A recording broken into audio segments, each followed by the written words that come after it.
بسم الله الرحمن الرحيم الحمد لله رب العالمين اللهم صل وسلم وبارك على سيدنا محمد نورك ساري من لديك الجاري واجمعني في كل أطواري وعلى آله وصحبه وسلم يا نور رب اشرح لي صدري ويسر لي أمري واحلل عقدة من لساني يفقهوا قولي وصلى الله وسلم وبارك على سيدنا محمد وعلى آله وصحبه وسلم الحمد لله رب العالمين السلام عليكم ورحمة الله. Alhamdulillah, nice to see everybody. So we're going to continue on. We kicked this series off last week. So this is the second class. A quick recap, just high level of what we covered from last week. So we were talking about the importance of purifying the heart. That's the concept that we're covering in this class. It is one of the three essential components of our religion, which is, according to the vast majority of scholars, obligatory for us to know at a general level how to purify the heart. So we talked about the fard ayn knowledges, individual obligation knowledges, one of them being the knowledge of aqidah, knowledge of creed, belief, what we believe about Allah, what we don't believe about Allah, and everything else that's written about creed. And one of them being the knowledge of fiqh, law, rules and regulations in our religion. And the third one being what really gives depth to this religion. And that is, it makes sense of the other two that we just mentioned and gives it a level of deepness that one will miss if they don't have this knowledge, which is how to purify the heart. And what are traits about us that we need to get rid of? These are known as bad traits. And then what are traits about that we either don't have, that we need to inculcate in us, or that we do have and that we need to deepen and we need to further cultivate. So, and we covered what the Quran and the Sunnah, some portions of what ayahs in the Quran and the Hadith talk about when it comes to the importance of purifying the heart. Really, one of the most famous Hadith, well-known Hadith on this, we'll mention it again before we kick this off, is this Hadith of the Prophet ﷺ. He tells us that in the body is a piece of flesh. If it is sound, the whole body is sound. And if it is corrupt, the whole body is corrupt. And it is the heart, it is the qalb. Again, heart here, we're talking about the spiritual heart, which is a spiritual phenomenon. This hadith is muttafaqun alayh, so it's in Bukhari and Muslim. And it's very, very important to understand that when something is off about us, it's because something's wrong in here. Not just physically, something physically could be off for various reasons, but when we're feeling psychologically, emotionally, and spiritually, something is off. Something's wrong in here. If we're practicing this deen and we're not feeling a level of calmness and tranquility in our relationship with Allah, something's wrong in here. If we are, we should, obviously, if we're doing major sins and kaba'ir and we're feeling all types of anxiety and depression, it's because something's wrong in here. The vast majority of problems the human beings face in the world today, be they at a personal level, we also covered this last time, at a familial level, at a communal level, or at a societal level, are because we don't focus on the hearts anymore. And when the heart doesn't have a type of concern in it, when it doesn't really understand its purpose, it's just lost. As the scholars, they say, it's like a container, and the heart is a container. You can fill that container with whatever you would like to, but nothing will suffice it except Allah. That's what it wants. It wants God. But we fill it with pursuit of money, and we want to have lots and lots and lots and lots of money. We fill it with pursuit of influence, or pursuit of fame, with pursuit of power, with pursuit of arrogance. This could be, again, at a big level, like we see people in do, where nothing matters to them that they're going to get. We see in politicians here in the United States, the only thing that they care about is which organizations are funding them. That's why so many of them, in addition to their hearts being dark and black and full of and just completely hard, why do so many of them support Zionism? Because they're funded by AIPAC. They're funded by this organization, which is in complete alignment with the agenda of Zionism. And so when they're getting hundreds of thousands or millions of dollars for their re-election campaigns, even if they might think something's wrong, they won't say it, because that's who controls them. So if the heart has more concern for power, and instead of a concern for what's right, it's going to do actions like that. This can be at our own family level. Somebody might verbally abuse their family, or might try to have way too much control over their family, and this is because of the pursuit of power, the corruption that exists in the heart. So really, the heart's going to have whatever we fill it with. When it's not filled with God, God obviously not in a literal sense, nothing can contain Allah, as we know, but when it's not filled in the pursuit of Allah, and the pursuit of the knowledge of Allah, then what happens is that the heart starts to go into a state of anxiety, in a state of depression, in a state of sadness, in a state of all these different types of emotions. They come, and the human being becomes confused. And we also live in a society where it's a godless society for the most part, and it has the most amount of prescriptions of Prozac and antidepressants and all sorts of other medications. Traditionally, in the Muslim world, there were other prescriptions you would get when you were feeling these problems. One of them would be, how are you, where are you at with your salawat, your prayers? How is your connection with Allah? How many times are you how often are you reciting the Quran? How often are you doing your adhkar? How often are you doing your salutations upon the Prophet sallallahu alaihi wasallam? And of course, that doesn't mean mental health doesn't have a place. It definitely does. But the first thing the doctor would do, I remember one time I went to a physician for some like physical issue, and the first thing he was like, well, have you tried this? There's this antidepressant that you can take. And I was like, but I'm not depressed. He was like, no, but it'll solve this other problem. And I'm like, what? Why would I do that? Doesn't make any sense. Why would you prescribe me something that doesn't even that's supposed to solve one problem, but it kind of has a side effect of solving another? So then how many problems does that create? You haven't, and obviously they don't have an answer to that because they don't look into these types of things. But our religion, we have a comprehensive methodology, and it needs the focus on the heart, which is why that this topic is so relevant, and why so much of the writings in our religion and the tafsir of the Quran is about the heart and about how does one purify the heart. And it's something that's been lost in the time that we live in that needs to be revived. This focus on this rather than too much of a focus on fiqh without this component. Fiqh has to be put into context with the focus on purity. Otherwise, it can lead to certain problems in the heart of the human being. So the framework that we're using is the Ghazalian framework. This is Imam Ghazali, Hujjat al-Islam, Proof of Islam, one of the greatest scholars in the history of our religion. He's put together a whole framework for how we understand the heart, how to go about curing the heart. He writes about this. The books are in English, as we mentioned last time as well. In his famous text, the Ihya Ulumuddin, it's 40 volumes. Book 21, 22, and 23 focus on this framework, and they focus on some of these cures. And then the rest of the books, 24 to 40, are all about the diseases of the heart.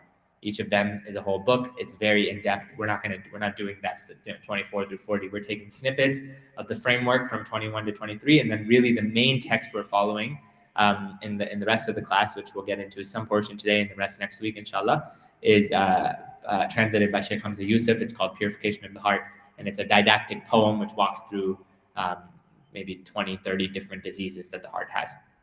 Great. So that's what we had covered last time. So to pick up where we left off, we mentioned that the heart, it has inroads and it has outlets.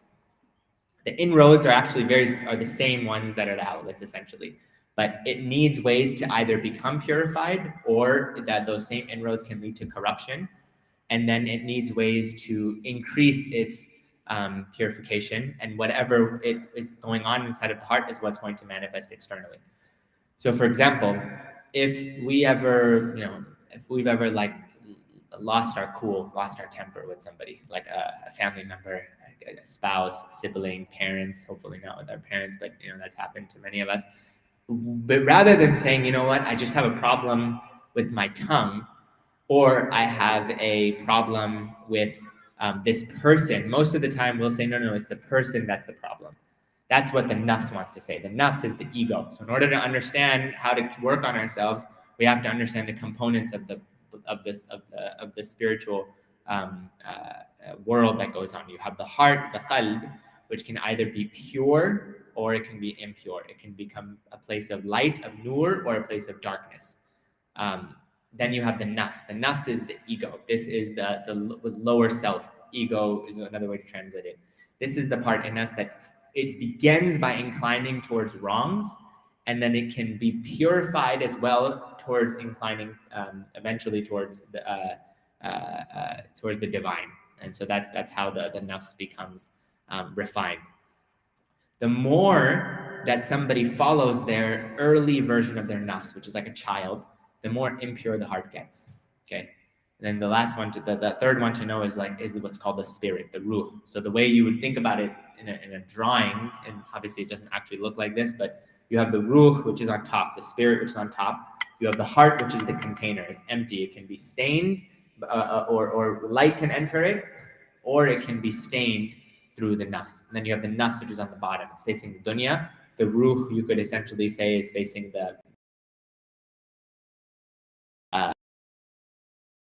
nafs at the bottom. Through excessive eating. Anger is another faculty that the nafs leverages in order to exercise its ability, and all the other egotistical qualities that we can think of.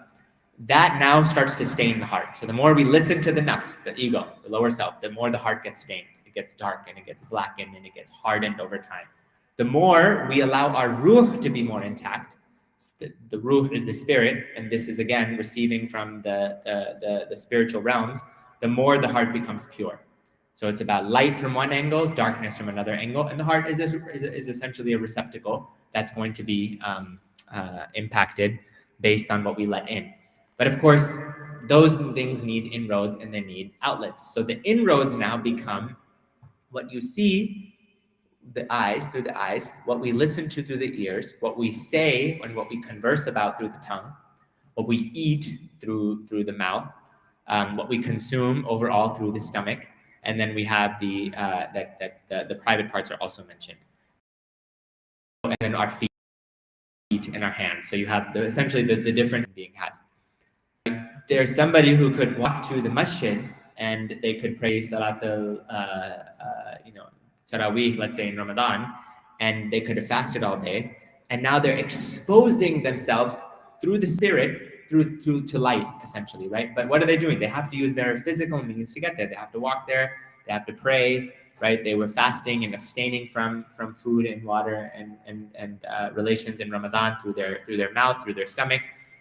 But all of that, if done with the right intention, was exposing the heart to light and was exposing the heart to goodness.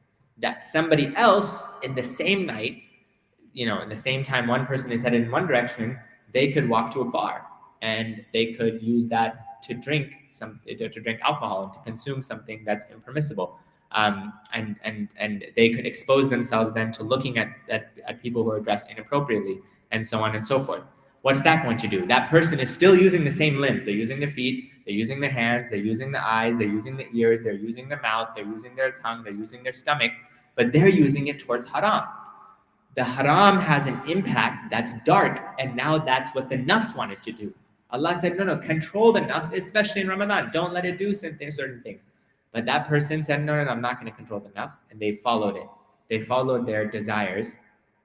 When we follow the desires, the heart gets impacted negatively. Now that heart has stains on it.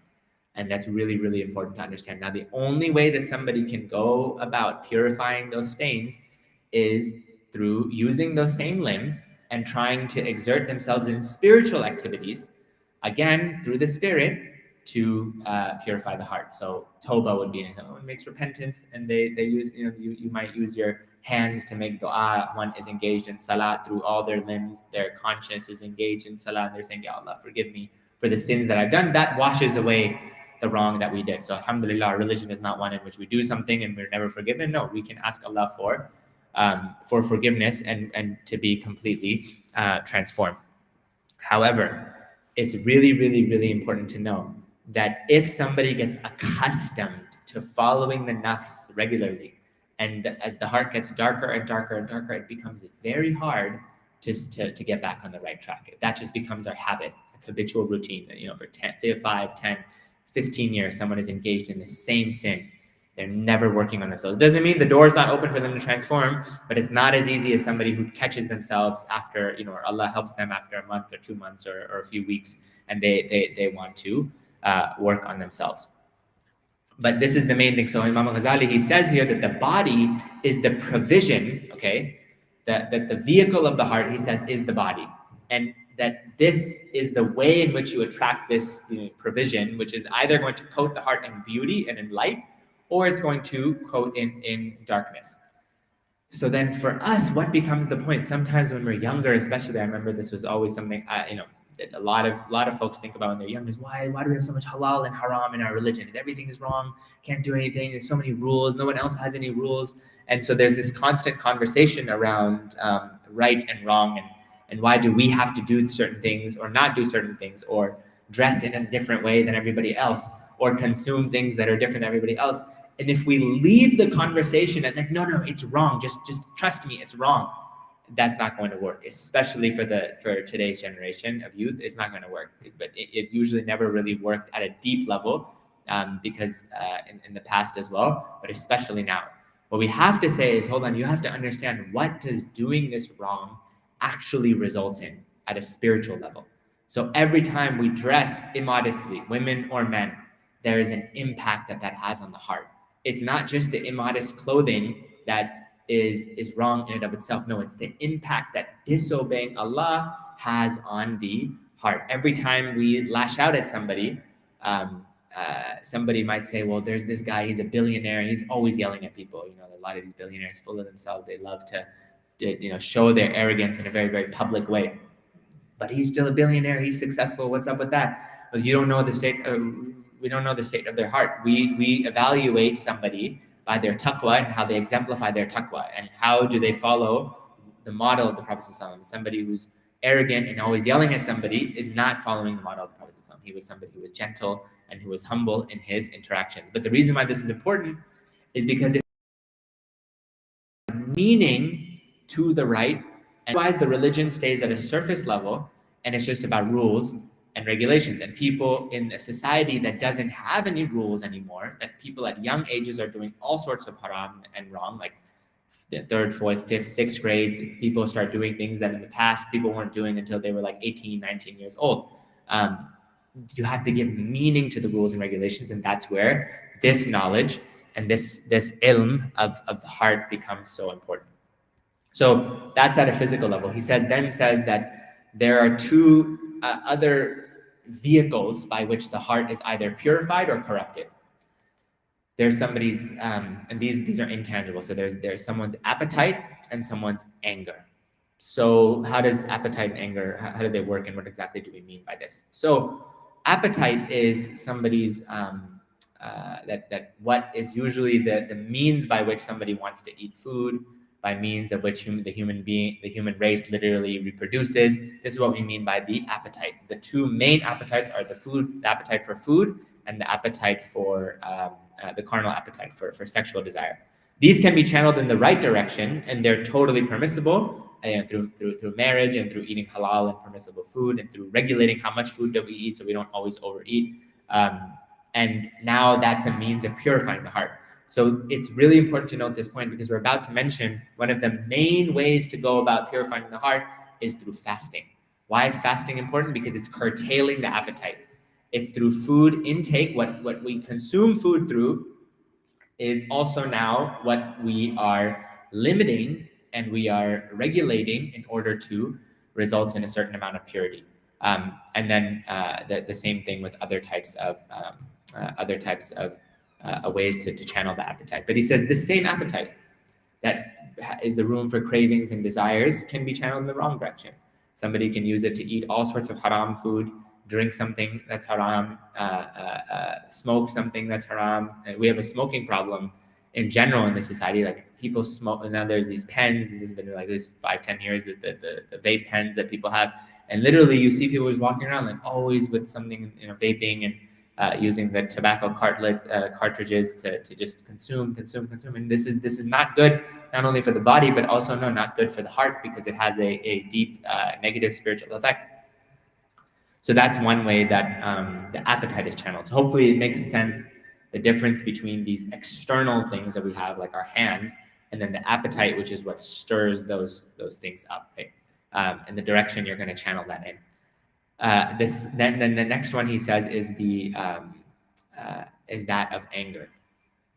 Anger has a negative component for the most part, but it can also be channeled in a positive direction. How so? So on the negative side, the appetite for anger is what results in us losing our tongue, or rather losing our cool and lashing out with our tongue.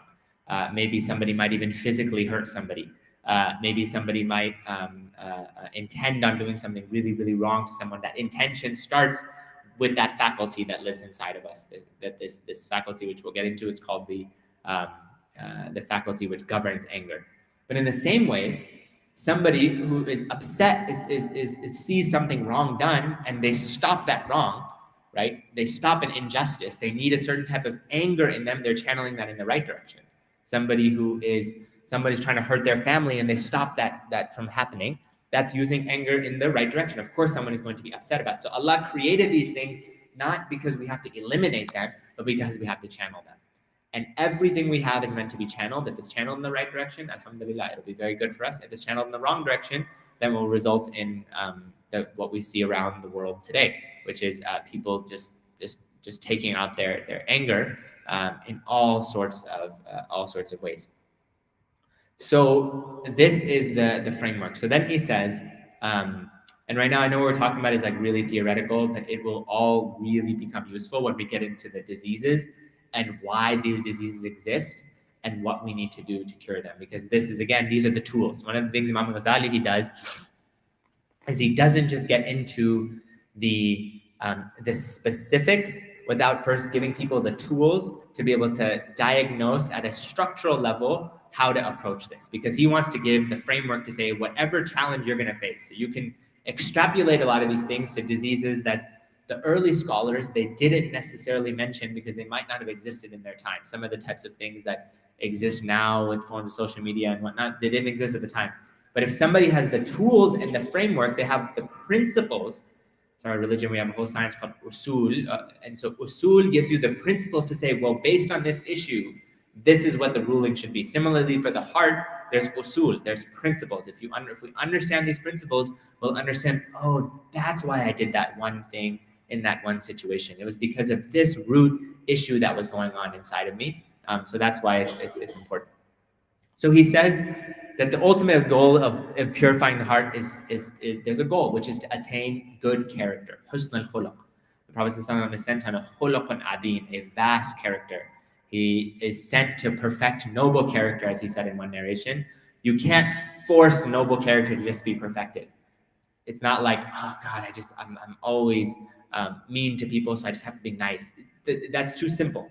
It's not going to work if we just say, I got to be a nice person. Okay, we know that. Now, how do we go about being a nice person?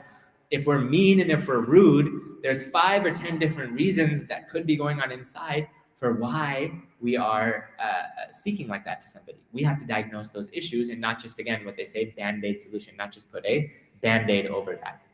So we want to get to the root. So he says these faculties which exist inside of the human being, 2 of which we've already kind of covered, but I'm going to give names to them. And then there's a third, they need to be in balance. When these faculties that exist inside of the human being are balanced, you result in perfect character. Okay, so these 3 faculties, they are the rational faculty. We haven't covered this yet, but this is the faculty which is the faculty of knowledge, essentially. Okay, and if it's pure, this faculty that exists, it can distinguish truth from lies. It can distinguish honesty and between falsehood. It can distinguish that all forms of evil intention. It can distinguish these things. This is the faculty of knowledge. But this faculty, if it's in the wrong direction, can lead to corruption. It can lead to cunningness, however we want to say that. It can lead to people plotting. It can lead to a misdirection in their intellect, because you can use intelligence for good, but you can also use it for evil, right? You have like the likes of these companies, these corporations, which they literally have some of their highest paid employees producing what? Bombs that then are like Boeing, which also produces airplanes, but they also produce bombs, Lockheed Martin, others, to do what? To kill children and to kill women and children in Palestine and all over the other parts of the world. How could somebody do that? There were people, like this movie that came out, Oppenheimer. Is that the movie? Yeah. So this guy, he developed, him and his whole cohort of people literally were developed and cultivated the development of atom bomb and nuclear weapons. what type of brain, what type of heart does it take? Because the brain can be very sharp, but the heart is going to dictate whether you use that to do things like develop the cure to cancer, or whether you use that to do things that are going to try to wipe out, hundreds of thousands, if not millions of people on there. That's going to be through the heart. This is why in our religion, our religion has always produced polymaths, really well-rounded intellectual people who did what? They developed the science or the mathematical concept of trigonometry. They contributed immensely to develop the science of algebra, or the mathematical concept of algebra. That many of the other things that we know of and that we love, even ice cream, coffee, just to mention like some small things that we enjoy, they were developed by the Muslims. But what you don't usually see this trend towards our religion, even though these people like Imam Ghazali were absolutely brilliant. Why did they not use that brilliance for the dunya and to get all this gain? Because the heart was pure. If the heart is pure, you're not going to allow for these types of things to happen. It's not going to be possible. Now they're using AI, for example. AI has a lot of potentially beneficial use cases, but AI also has some very dangerous use cases. You have companies like Palantir and others, big Silicon Valley names, huge amounts of funding, worth tens of billions of dollars. But what do they use this money to create technology for defense, for defense, for war at the end of the day, and they use it to try to kill people. So that's what happens when this rational faculty is out of balance. If we ever notice that our intentions, if Allah has blessed us with the gift of an intellect, and we notice that it's going in the wrong direction, we have to fix the rational faculty, which we'll talk about how to do. The next one that somebody has is the irascible faculty. This is the faculty essentially which governs anger, but there's a couple of other things that can happen in it. So when this faculty, we talked about when it's out of control, what can happen, right? It's going to result in somebody who's easily angered. It's going to result in, this also governs arrogance and many of the haughty qualities that the human being has, being pretentious, full of themselves, egotistical. This is governed by this same faculty. But when it's pure, when it's in balance, I should say, it results in courage, which is a very noble trait in our religion. Very noble, right? If somebody has to manifest courage, especially in a time when they have to take on that people who are trying to harm the Muslims, as happened in the time of the Sahaba, and many of the Sahaba were valiant and courageous. I mean, they were all valiant and courageous, but you have ones who stood out for their courageousness, like Sayyidina Hamza radiallahu anh, and Sayyidina Ali radiallahu anh, and many others who were the first on the battlefield, and nobody was able to take them on. It was very difficult. They were extremely courageous. So this is what's called the irascible faculty, and it can lead to endurance when it's balanced. It can lead to nobility. It can lead to a comprehensive, like a courageous manliness in men, when it comes to men. And there's some of these faculties which gives different traits in men and in women, which is also very important. So like men in society, in our concept, in our understanding, there's a trait for men known as futua and murua, which is a type of nobility and manliness that men need to have. Just basic concepts of having a need to protect our families, protect our daughters, protect our wives, protect our mothers, to the way in which that men traditionally were dignified and behaved in society. And now, these basic things are gone, right? Like we have now like 30, 40-year-old men who are just like wearing shorts and t-shirts, going around like playing video games all day. Like just this concept of a nobility, mashallah, that this doesn't always exist in women. They still have a level of nobility and dignity, but this concept is gone. Why? Because this faculty is out of alignment, essentially. One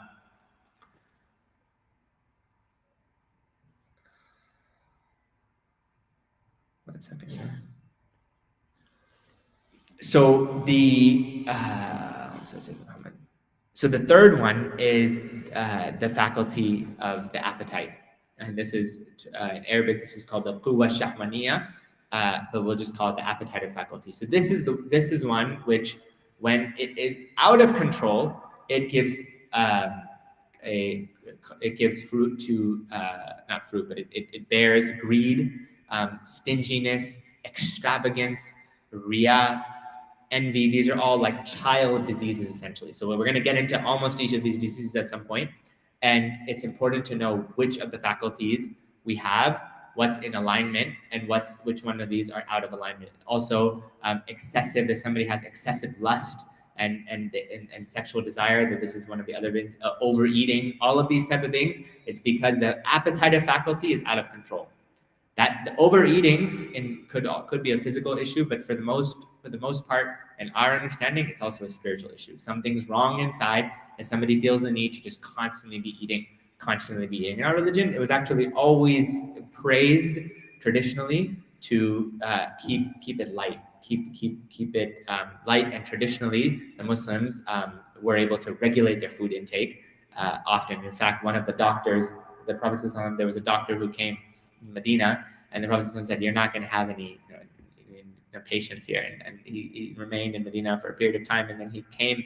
And he essentially said, what's happening here? Like, there's nobody here, nothing's happening. He's like, no, we're a people, we control our food intake. And I might be very much paraphrasing the narration, but our religion teaches us, and the Sahaba were exemplary at this, a little bit of food. And if you can't have a few morsels, then enough, 1/3 for food, 1/3 for water, and 1/3 room, right? It's not supposed to be constantly filling the stomach, and that actually increases health, but it also constrains the appetite.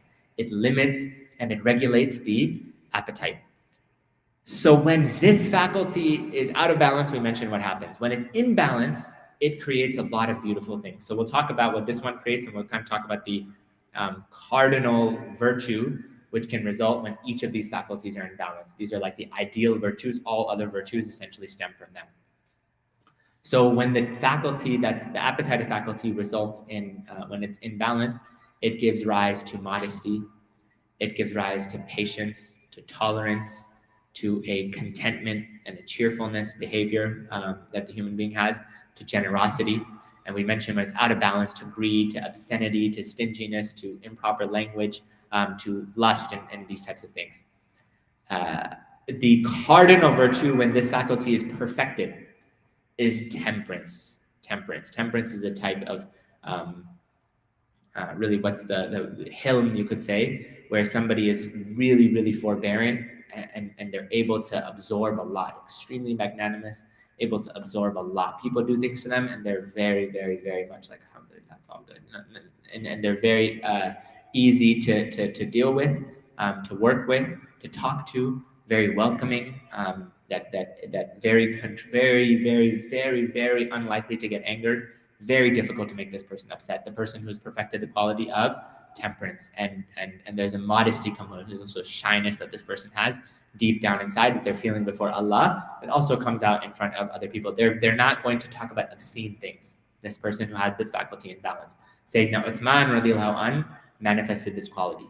That as it comes in one narration, even the angels are shy before Uthman, right? That he was really, really, really, really modest and humble, and he had this quality perfected. And so if we find ourselves, people start talking, but this happens a lot in our society, people tell inappropriate jokes, using inappropriate language. If we find ourselves feeling off when people do that, we find ourselves shying away, that's a very good sign. That's a sign that the seeds of this are planted in us. And if we find ourselves regularly bringing up things that are inappropriate, or saying things that are inappropriate, or talking about the opposite gender in an inappropriate way, that's a sign that something's rotten in here. Rotten. Men or women should never be talking about the opposite gender in an inappropriate way at all. That's a sign that we've lost modesty, and it happens unfortunately all the time these days, especially in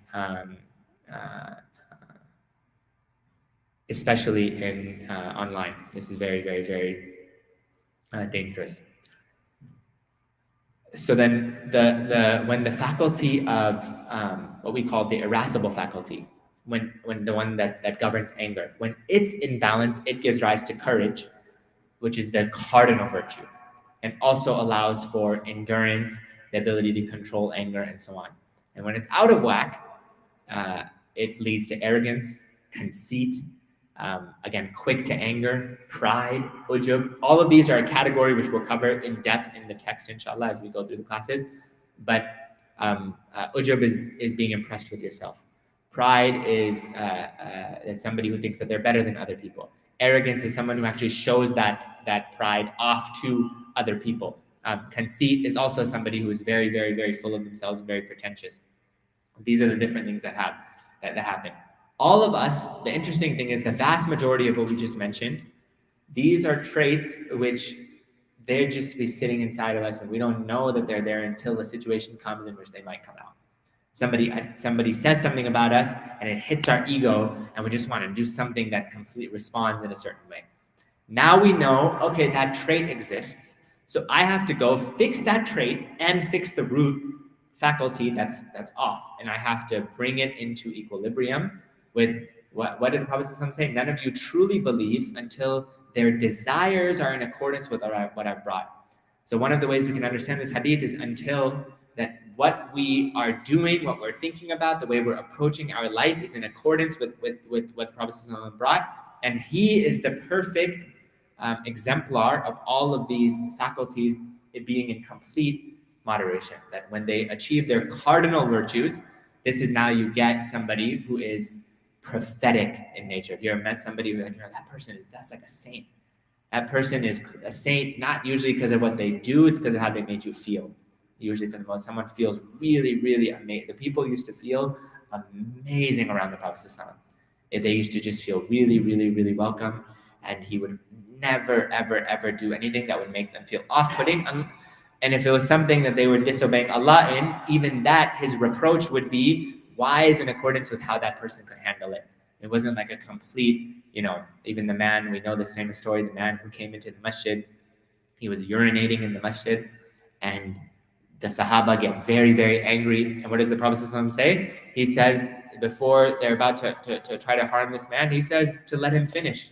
Let him finish what he's doing. And then he goes and he uses it as a teachable moment to explain to the man who was a Bedouin, who didn't have this understanding of what a masjid exactly was. And he explained to him, and this is not something that we do here. And this is a place where we worship Allah, and so on and so forth. And that man took very positively to that.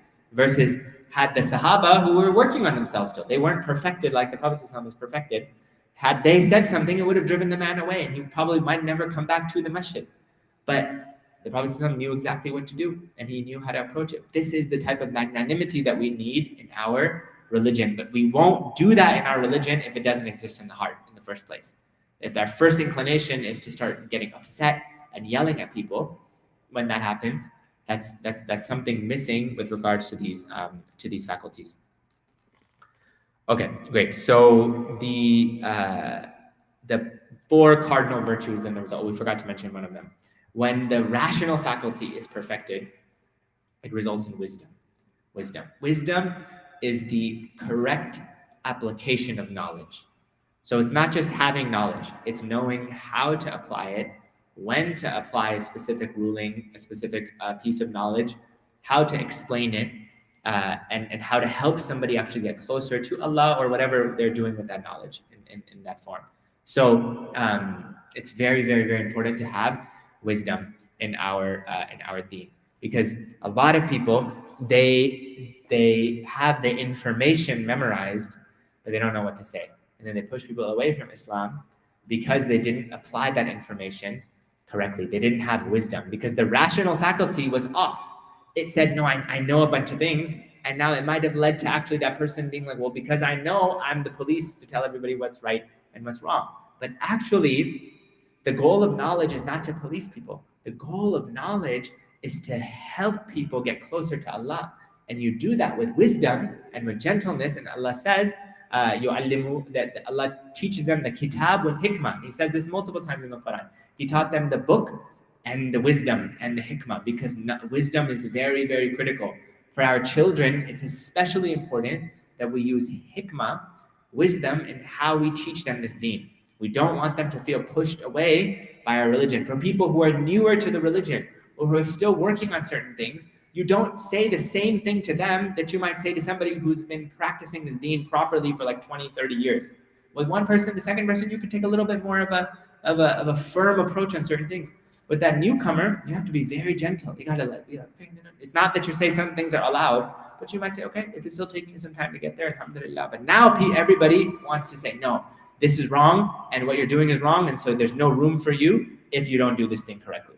And it's very, very, very problematic. And you have to understand, wisdom is also understanding the context of the time that we live in and how to apply knowledge in that time.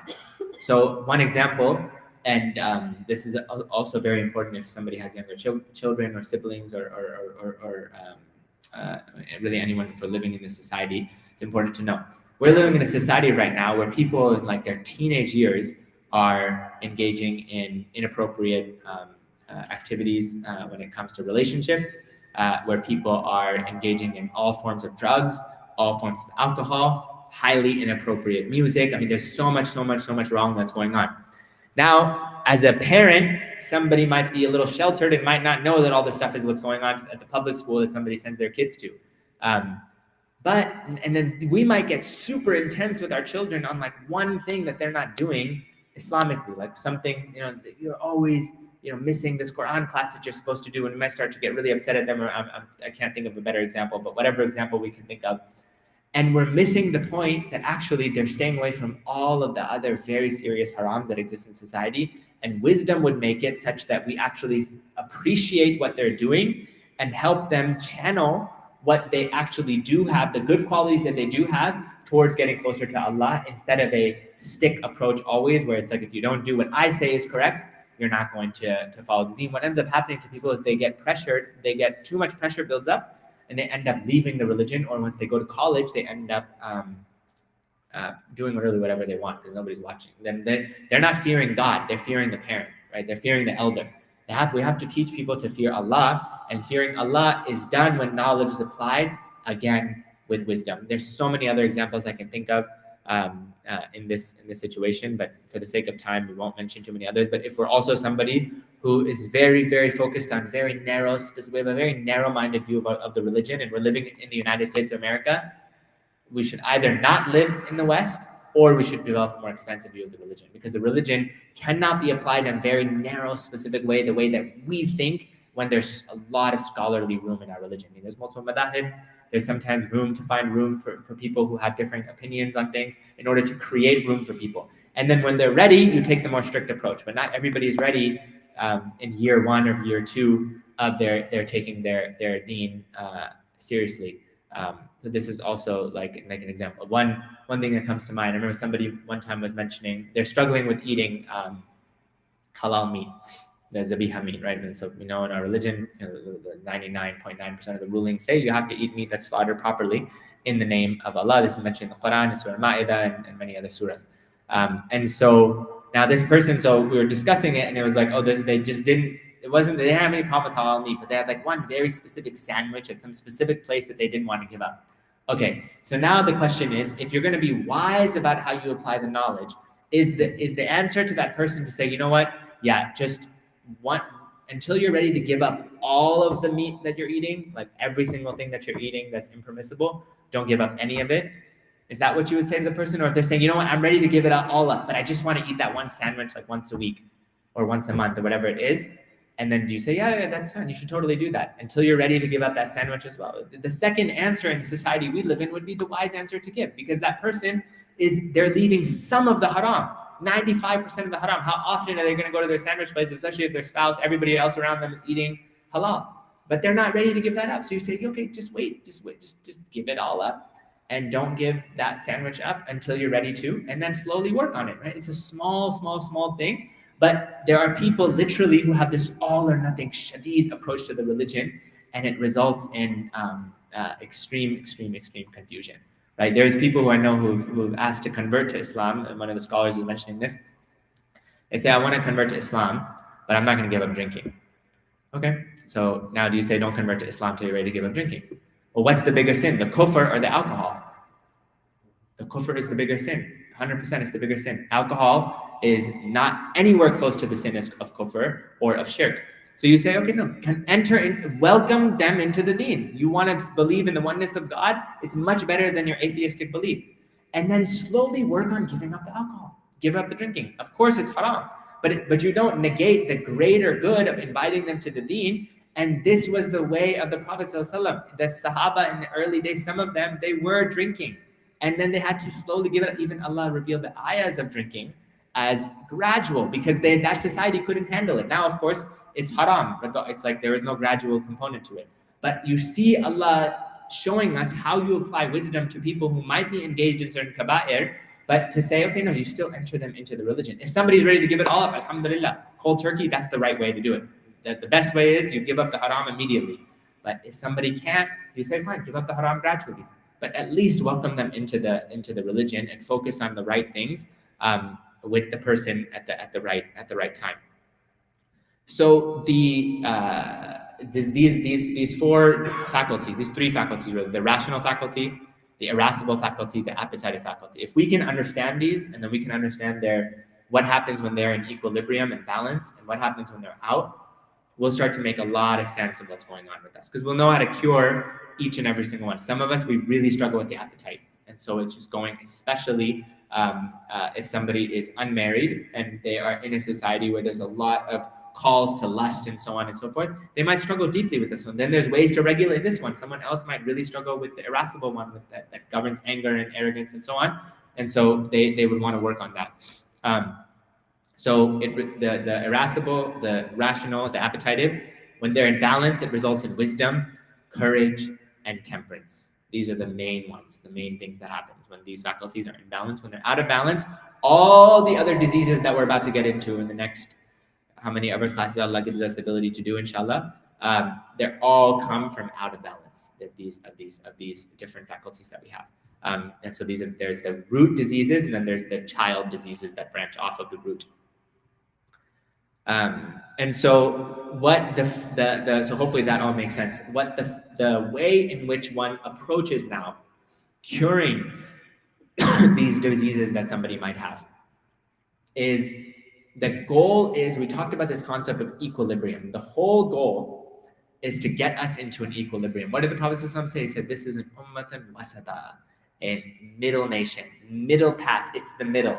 Actually, we don't like extremes of any quality, because even extreme on the other side of a certain type of appetite, that is can result in weakness in the human being. It's not a good thing to be like, for example, modesty and shyness is a good thing, but to be like so shy that somebody never speaks up or about anything, or never asks questions that they need to ask because they're important. You know, like when we were kids, you ever were too shy to ask a teacher a question. You're like, what is a dumb question? I don't know. That's not a praiseworthy thing. We want to have enough courage. Just I gotta ask the question. So there's a way to regulate these things in the right way that results in the perfect balance and the equilibrium of the goals of the soul. So he says the goal is the equilibrium. Bring it all into equilibrium, you'll see your life go into equilibrium. That's how it goes. So when everything in here is in a good state, everything out here starts to become in a good state. Doesn't mean we don't have problems, but it becomes a lot easier to handle the problems that we do have. So one way, he says, there's 3 big cures that he's going to give us right now, and then we'll end with questions, inshallah. The first thing he says is that whatever trait somebody has that's a negative trait, the fastest way to bring that trait into equilibrium is to do the opposite of that trait frequently until you bring yourself into a middle path. So the example that we'll get into we'll get into this example in the next few classes.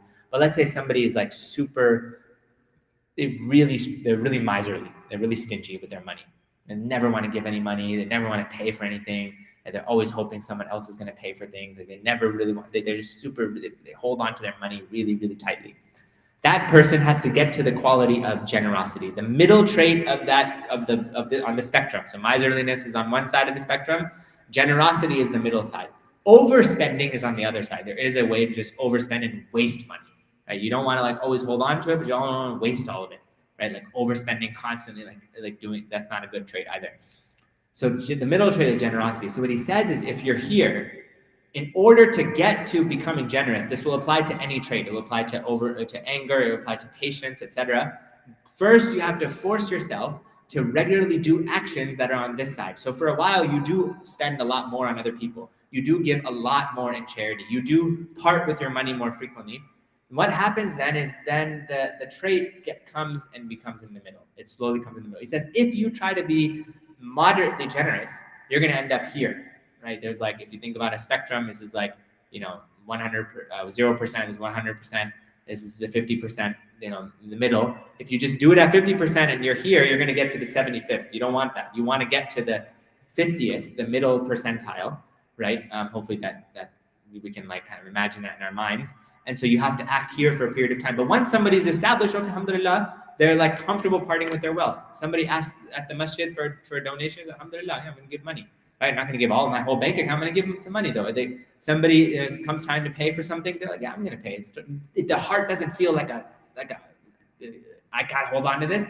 Then now they don't have to keep doing what they were doing in order to bring it to the middle, right?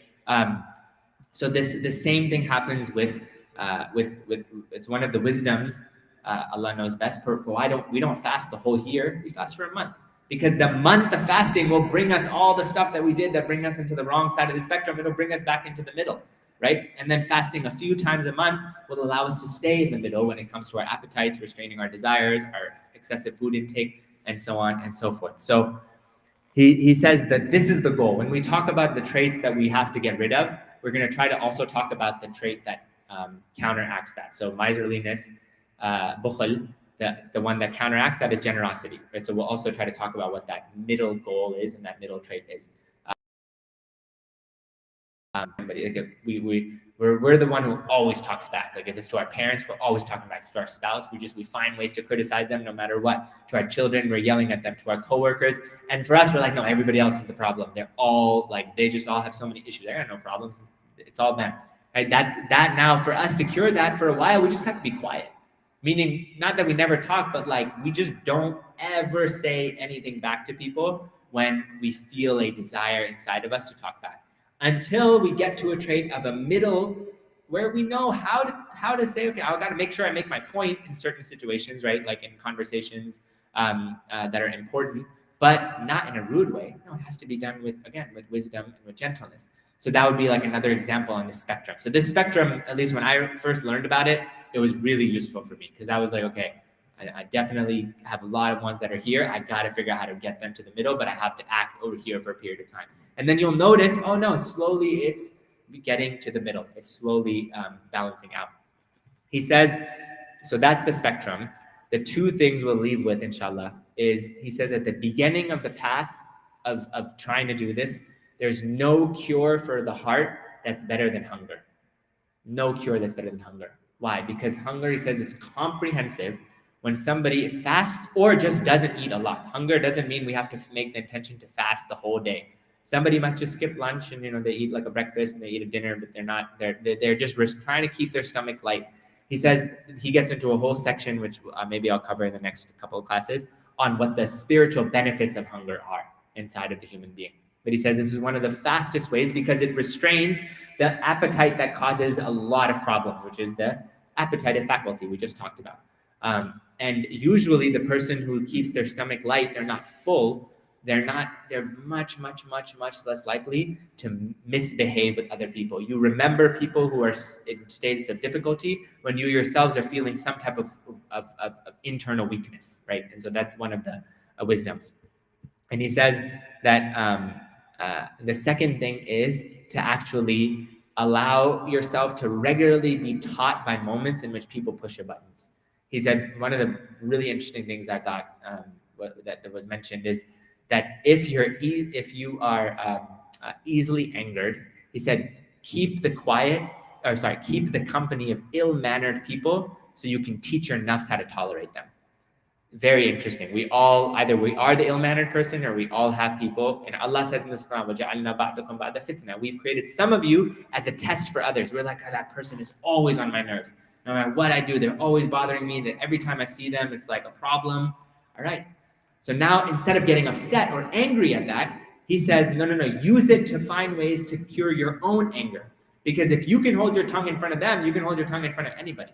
Right? So these are two or not even example, these are two fundamental cures that Imam Ghazali is going to give us, and he's going to we're going to stick with us throughout the rest of the class, inshallah, is hunger being one, and the ability to restrain our anger through imperfect character as another, and then keeping that framework in mind of the equilibrium and trying to establish the equilibrium, inshallah. So hopefully that makes sense. So with that, if there's any questions before Maghrib, I'll try to do a few questions.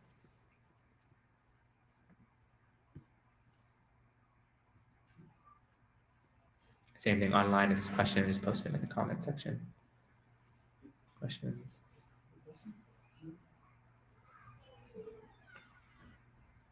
Again, I know that was a lot of theory, so hopefully we'll start to apply most of it.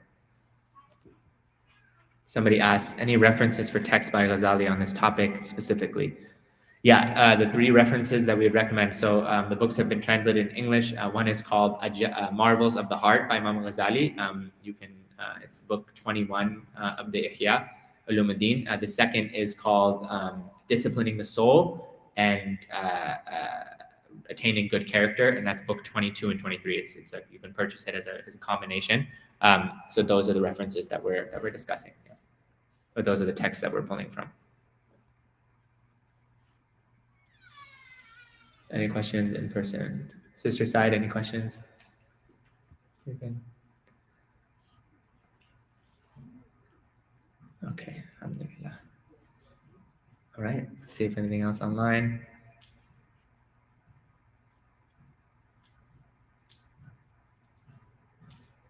Someone says, are we going to break down 3 faculties in the next class? So what we'll be doing is we'll talk about the different diseases. Now we're going to get into a specific text which covers each of the diseases of the heart. And then the goal is to refer back to the faculties to understand the diseases. So we're not going to go like in depth into saying, hey, this is the irascible faculty and here's how it works and so on and so forth. Instead, we'll say the irascible faculty has the disease when it's out of balance, anger or arrogance or pretentiousness or so on and so forth manifest. And so we want to link it back to the irascible faculty. So that's what we'll do, inshallah. That way it's a little bit more practical of the approach instead of like too theoretical. We want to make sure that we take this away and we actually apply it in our lives.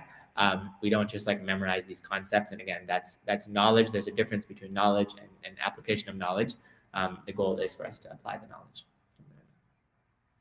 Okay, anything else online? If you have anything, please post it.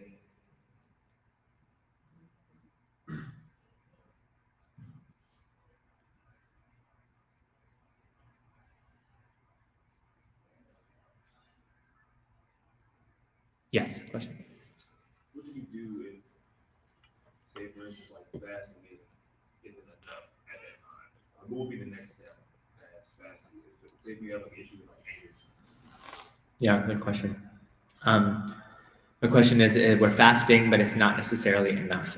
So usually, if the nafs is not being constrained by fasting, then we have to apply even more pressure on it. And take away things that it likes. So the way that the scholars, they talk about the nafs is kind of like the way you talk about an animal.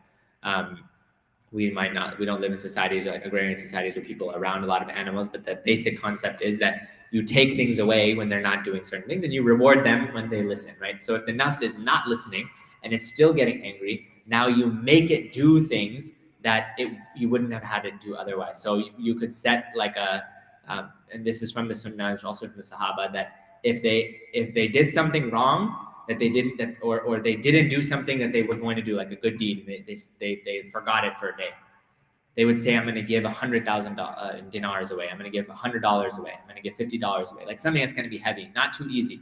So you say, okay, I lost my cool with somebody. I'm going to give like a amount of money away that's going to hurt, so I don't lose it again. That would be one example. The next thing is you don't give the nafs any rewards in those days. So you say, okay, I didn't fast.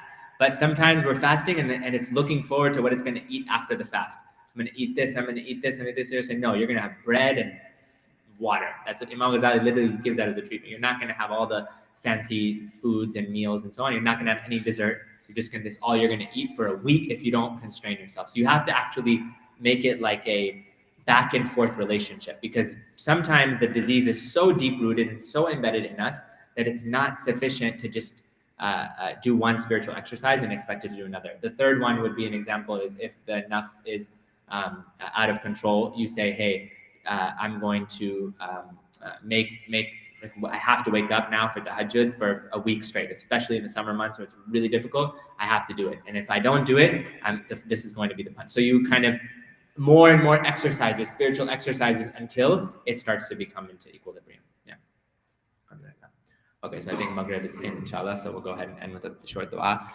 بسم الله الرحمن الرحيم الحمد لله رب العالمين اللهم صل وسلم وبارك على سيدنا محمد في الأولين وصلي وسلم وبارك على سيدنا محمد في الآخرين وصلي وسلم وبارك على سيدنا محمد في الملأ الأعلى إلى يوم الدين ربنا آتنا في الدنيا حسنة وفي الآخرة حسنة وقنا عذاب النار ربنا أفرغ علينا صبرا وثبت أقدامنا وانصرنا على القوم الكافرين لا إله إلا أنت سبحانك إني كنت من الظالمين يا الله يا رحمن يا رحيم يا فتاح يا مبين Ya Arhamar Rahimin, we ask you, Ya Allah, for your comprehensive mercy and relief, Ya Allah, for our brothers and sisters in Gaza, Ya Rabbil Alamin, we ask you, Ya Allah, that you protect them, Ya Allah, from this onslaught, Ya Allah, we ask that you help them, that you cure them, that you assist them, that you pour your lutf, and you protect them with your special gentleness, Ya Allah, especially our brothers and sisters in Rafah, and in all of the surrounding areas, Ya Allah, who have nowhere to go, Ya Rab, we turn to you, Ya Allah, and we have nobody else to turn to, we ask that you help our Muslims, help our brothers and sisters in Palestine, Ya Rabbil Alamin, Ya Allah, we ask, Ya Allah, that you intercede directly for them, Ya Rabbil Alameen. Ya Allah, we ask you, Ya Allah, for your help for all of the Muslims and all over the Muslim world, anywhere, Ya Allah, in Sudan